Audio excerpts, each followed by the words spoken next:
Hello everyone, welcome. आज हामी game theory भनेको हाम्रो यो MBS अथवा MBA अथवा MPA मा पढाइ हुने हाम्रो प्रोडक्सन अपरेसन म्यानेजमेन्टको कुनै एउटा युनिट गेम थ्योरी पढ्दैछौँ। सो अब बाहिर पोस्टर देखेर आउनु भएको हो भने अथवा त मेरो युट्युबको थम्बनेल देखेर आउनु भएको हो भने sorry for all of you, यो प्योर एकाडेमिक हो हैन। You can switch this video and यो पोस्टरमा देखाए जस्तो भन्दा पनि यो हामी प्योर कोर्समा रहेर कोर्स हाम्रो एकाडेमिक मास्टर्स लेभलको एकाडेमिक कोर्ससँग रिलेटेड हामी यो ट्युटोरियल गर्न गइरहेको छौँ। अब गेम थ्योरी भन्ने बित्तिकै यो स्ट्र्याटेजी बनाउने अथवा छ नि डिसिजन बनाउँदाखेरि डिसिजन कसरी बनाउने आफूलाई जुन हुन्छ नि। अब यसमा चाहिँ कस्तो कम्पिटिटर अथवा हामीले जनरली कोर्समा हेर्दा तपाईँले प्लेयर भनेर देखिरहनु भएको हुन्छ होइन। गेम थ्योरी भनेको एकजनाको मात्र गेम हुँदैन। जस्तो कि म कुनै मार्केटमा कुनै बिजनेसमा म कसैमा छु भने म एक्लैले केही चिजको डिसिजन गर्न सक्दिनँ। यदि मेरो सोलो छ, म एक्लै प्रडक्ट बेच्छु भने मैले 10 रुपियाँ लगाइदिए पनि भयो, 100 रुपियाँ लगाइदिए पनि भयो, द्याट्स सोलो मार्केट। त्यसमा गेम थ्योरी केही पनि युज हुने भएन। तर यदि मसँग मेरो कम्पिटिटर छ, मेरो राइभल्सहरू छ भने म तिनीहरूको लागि तिनीहरूभन्दा राम्रो प्राइसमा अथवा तिनीहरूभन्दा बढी कस्टमर एट्र्याक्ट गर्ने हिसाबले मैले के चिज युज गर्न सक्छु अथवा मैले कुन पोलिसी लगाएर कुन स्ट्र्याटेजी लगाएर काम गर्न सक्छु भन्ने चिज चाहिँ हामी गेम थ्योरीबाट डिटरमाइन गर्छौँ। यो चाहिँ यसबाट अब थ्योरी नबुझिकन प्र्याक्टिकल चाहिँ अलिकति गाह्रै हुन्छ होइन। त्यसैले जस्ट के क्लियर हुनुहोस् भन्दाखेरि यदि कुनै पनि अर्गनाइजेसन अथवा कुनै पनि कम्पिटिसन अथवा कुनै पनि गेममा त्यो गेम जित्नको लागि यसमा मोनिटरी भ्यालु कुनै भ्यालु अथवा कुनै स्ट्र्याटेजी कसरी कुन स्ट्र्याटेजी लगाउँदा ठिक हुन्छ भनेर विचार गर्नको लागि चाहिँ गेम थ्योरी। अब हामी यसमा चाहिँ स्ट्र्याटेजी कुन स्ट्र्याटेजी बनाउने कस्तो स्ट्र्याटेजी जाँदैनौँ कि हामी चाहिँ कोर्समा फोकस भएर त्यहाँ दिएको स्ट्र्याटेजीहरू जस्तो कि फर इक्जाम्पल अहिले सायद मैले किताबमा पनि इक्जाम्पल देखेको थिएँ होइन। हाम्रो यसमा इक्जाम्पल छैन, जस्ट तपाईँहरूलाई मलाई छ नि एउटा एनटिसी मानौँ यो छ हाम्रो एनटिसी र यो छ हाम्रो एनसेल ओके एनसिएलएल ओके एनटिसी एन्ड एनसेल। अब यो दुईटा के भयो, यो दुईटा एकदम राइभल्स कम्पनी हो होइन। अब यिनीहरूको के हुन्छ भन्दाखेरि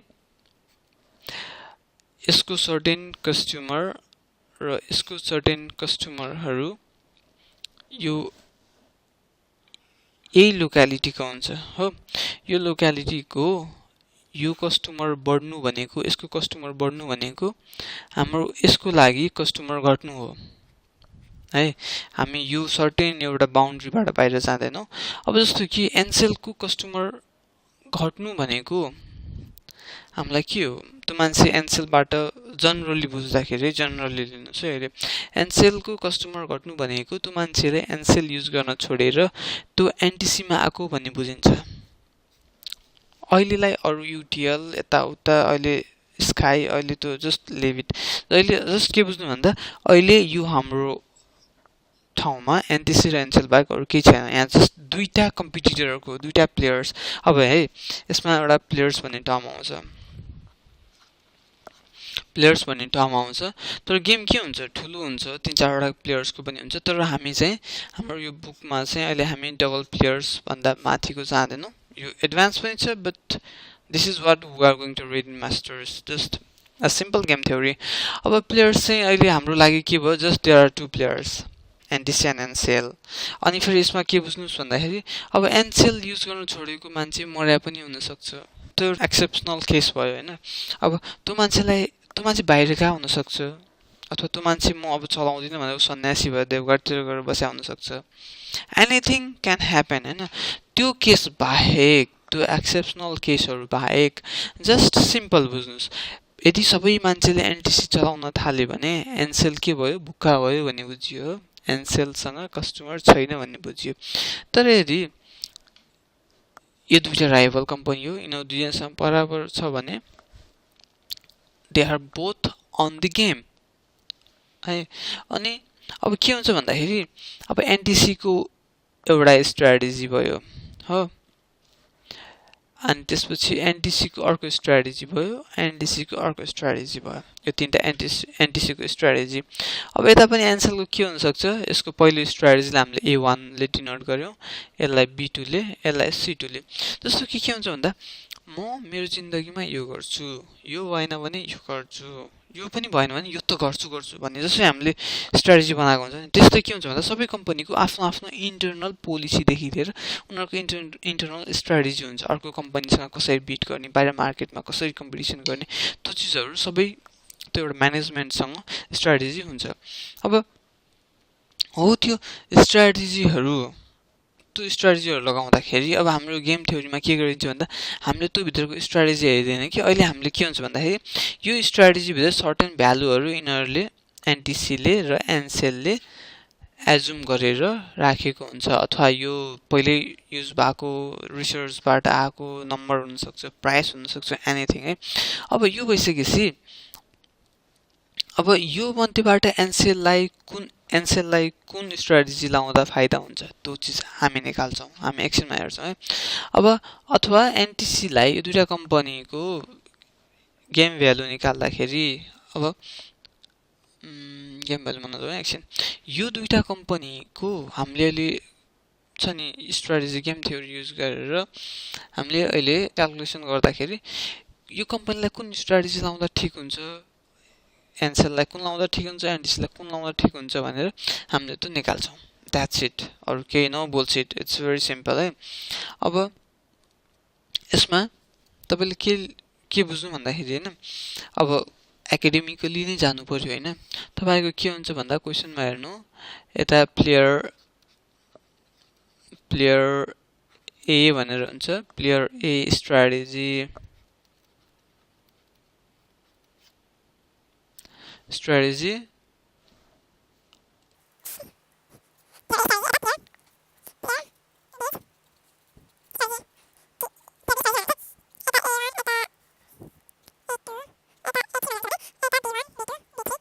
B4 जति पनि हुन्छ कि यसले केही फरक पार्दैन है, यो B5 हो। अब यति भइसकेपछि तपाईहरुले बुझ्नुपर्ने कुरा के हुन्छ यसमा भन्दाखेरि यदि ठीक छ किताबमा केही दियो भने चाहिँ दिए अनुसार हेर्नुस् हैन, दिएन भने चाहिँ जनरली के हुन्छ भन्दाखेरि हाम्रो यो साइडमा दिएको प्लेयरलाई चाहिँ हामीले विनर मान्ने चलन हुन्छ है। जस्ट सम्झिनु है, यो साइडमा दिएकोलाई हामीले विनर मानिन्छ भने यो साइडमा दिएकोलाई लुजर मानिन्छ है। अनि त्यस्तै अब क्वेशनमा देश भन्दा सकिहाल्यो, देखेन भने जस्ट यो चाहिँ तपाईहरुको इन्फर्मेसनको लागि। अब हाम्रो गेम थ्योरीमा देयर आर टु स्ट्र्याटेजी, यो लेख्नु है एकदम सिम्पल। 1 मा हुन्छ प्योर, बुझ्नुहुन्छ नि हैन, प्योर STRA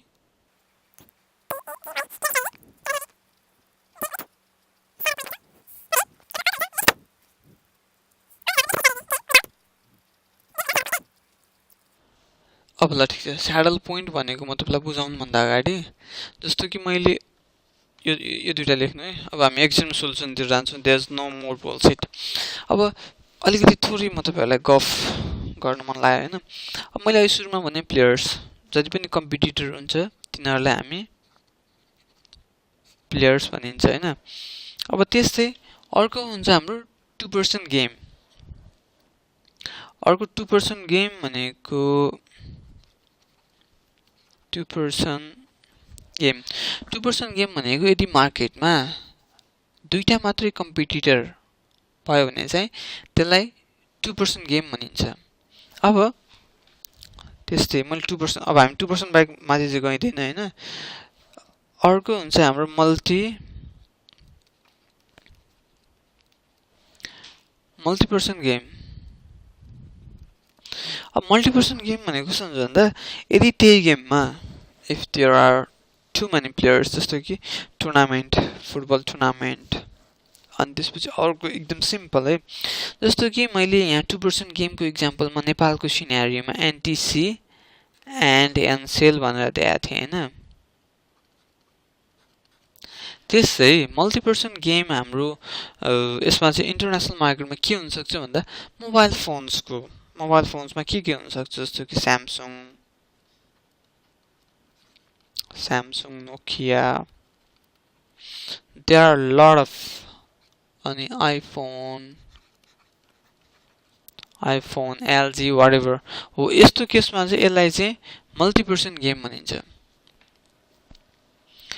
अब स्ट्राटेजी भनेको चाहिँ कुन प्लेयरले अथवा कुन हुन्छ नि कुन प्लेयरले त्यो गेम जित्नको लागि अथवा अप्टिमल भ्यालु गेन गर्नको लागि चाहिँ कुन प्लेयरले कुन स्ट्राटेजी युज गर्छ, कुन तरिका युज गर्छ, उपाय अपनाउँछ, द्याट्स स्ट्राटेजी हैन।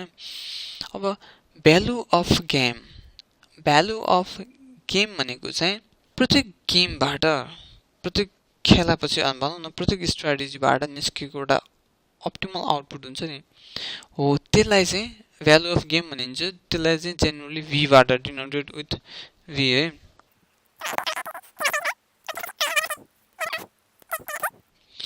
अनि अर्को छ हाम्रो प्योर स्ट्राटेजी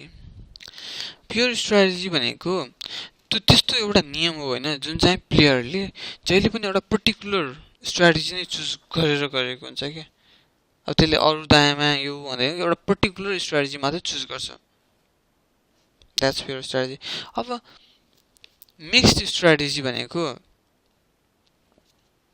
चाहिँ त्यस्तो डिसिजन लिने नियम हो होइन अथवा त्यस्तो स्ट्राटेजी चुज गरिन्छ जहाँ चाहिँ उसले प्रिडिटरमाइन गर्छ कि पहिले यसले जित्छ कि भनेर प्रोबाबिलिटी युज गरेर लिने स्ट्राटेजी, त्यसलाई चाहिँ मिक्स्ड स्ट्राटेजी भन्छ। भने हाम्रो स्याडल पोइन्ट भनेको चाहिँ अब यो चाहिँ मेन कुरा हो। स्याडल पोइन्ट भनेको चाहिँ हाम्रो यसमा just there are two types of strategy, pure strategy and mixed strategy हामीले माथि पढिसकेका छौँ र दुईटैमा स्याडल पोइन्ट आछ। So there is something about the saddle point, this is the important one.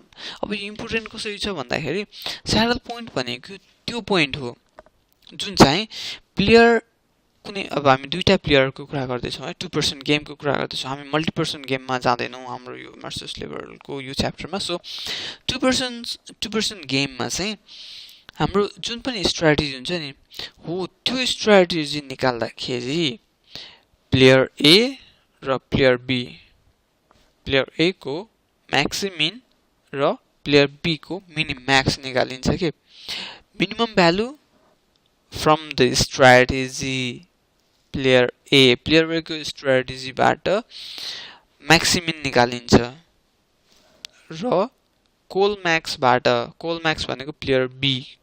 अब यसको म इक्जाम्पल गरेर देखाउँछु अहिले, जस्ट नझुक्किनु। स्याडल पोइन्ट भनेको स्ट्राटेजीहरूबाट निकालिने मिनिम म्याक्स र म्याक्सिमिन हो जुन चाहिँ एउटै भयो भने त्यो प्योर स्ट्राटेजी भनेर बुझिन्छ। अब मैले भन्दाखेरि के भने भएकोलाई सो नचुकिनुहोस्, जस्ट अब आउने यो इक्जाम्पल हेर्नुहोस्, इट्स भेरी इजी कि यस्तो सिम्पल छ यो। Okay then value of game पछि